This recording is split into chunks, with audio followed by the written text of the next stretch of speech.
Hi, I'm Chef Phil Anderson, Harris Teeter's Executive Chef. We're going to make a whole roasted tenderloin, and it's going to be fantastic. I'm going to show you how to clean it, cut it and tie it, and roast it off to perfection. But first, it comes with a sauce, and the sauce is a sauce reduction, so we have to begin with that. We're going to turn this up to a medium-high. We're going to add our olive oil. It's about 2 tablespoons.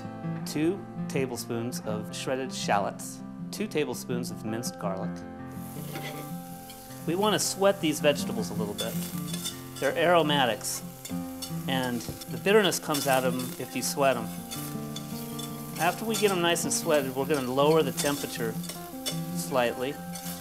It doesn't take long. You don't want to burn your garlic. Then you have to start all over, and that's not any fun. We've got them sweated because they were diced very small, so we've sweated them pretty well. 1 tablespoon of all-purpose flour, just a pinch of nutmeg, a pinch of cloves, a teaspoon of grated orange zest. It's all binding up really well together because of that flour. 1 teaspoon of sugar. And then I have herbs to throw in. 2 tablespoons of fresh rosemary minced, 1 tablespoon of fresh thyme.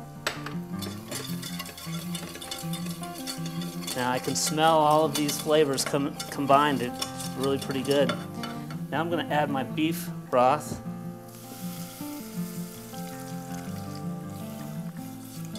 It's 3½ cups and 1½ cups of dry red wine. Now, all that has to come to a simmer, and yeah, it's going to take some time. And we want to reduce it, so we're going to watch it, but we're going to move on to our tenderloin. Okay, we're ready to break down the tenderloin.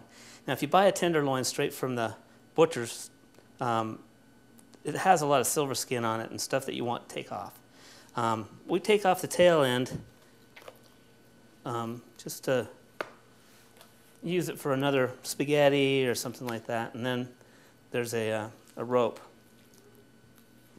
and the rope is right along the side.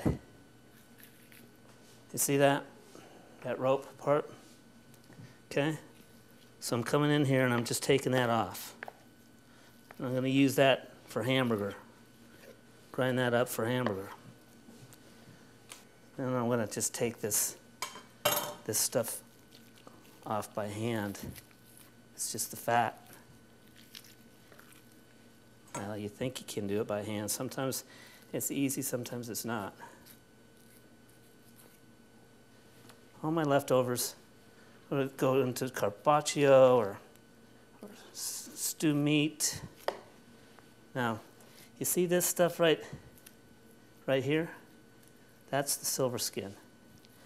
So you want to get your knife underneath the silver skin.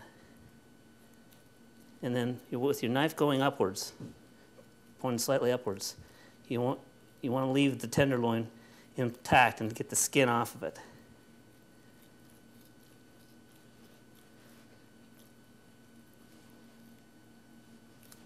Okay. There's more here.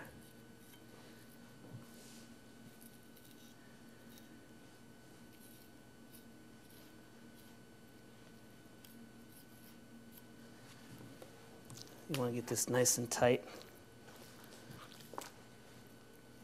Now we're going to tie it because we want to have real even cooking. So about every 2 inches, you want to put a box tie, a knot, box knot. I don't know if that's what you call it, but that's what I call it. So then just take that, and then you need to go every 2 inches. Takes a while to do that, so I'll be back in a couple of minutes.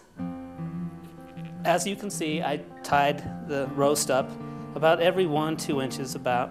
Now it's going to help it cook more evenly.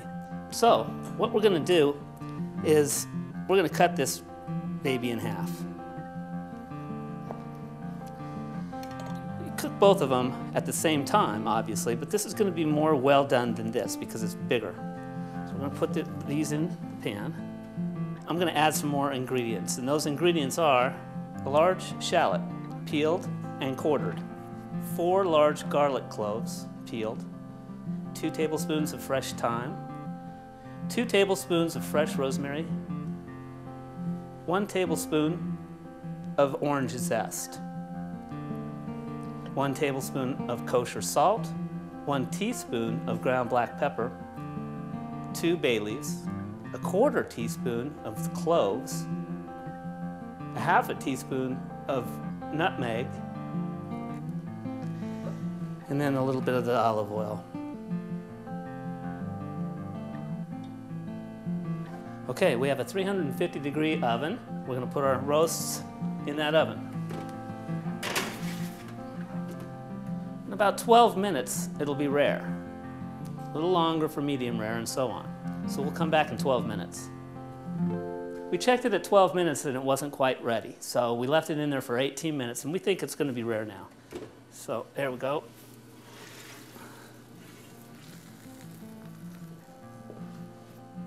Yeah, that's nice. Roasted whole tenderloins. So what you want to do is let it rest for a little while, and then a little while is about 5 minutes, so all the juices can get consistently all the way through the roast. And then slice it, and then the sauce that we made and reduced, you want to pour a little bit over the top of your sliced tenderloin. Enjoy.